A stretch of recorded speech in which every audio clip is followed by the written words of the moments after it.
The heat is certainly keeping EMSA busy as medics respond to multiple heat-related calls every day. A medical heat alert has been in effect for a week now, and EMSA wants to warn us all to take more precautions. 2 News reporter KJRH shares the heat illness signs that you really need to look out for and ways to beat the heat.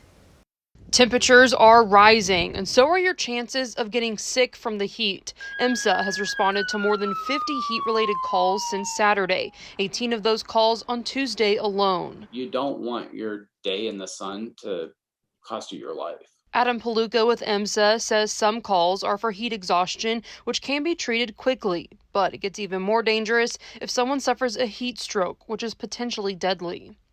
Big warning signs for heat stroke is a loss of mental capabilities. So if somebody's all of a sudden been outside for an hour and they can't tell you their name, they can't tell you who the president is, they can't tell you what year it is, that's when you really need to start getting medical attention immediately. Paluca says if you're going to be outside this weekend, start hydrating now. Wear light-colored, loose-fitting clothing. Do yard work early in the morning. Another sign something is wrong if you stop sweating when outside. Your body needs to sweat to try to regulate its own internal temperature. If you stop sweating, your body's not going to be able to do that, and that's a big sign that you need to get help.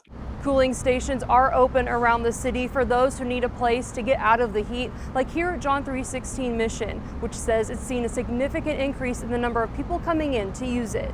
It's a really large room that's air conditioned. They got nice cold filtered water on the wall.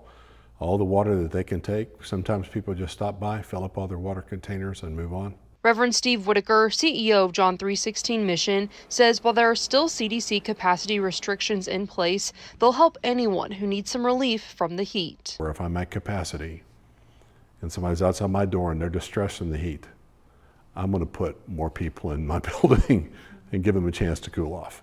Another good place to get out of the heat, somewhere like a store or a mall. And always hydrate with water. Katie Kelleher, 2 News.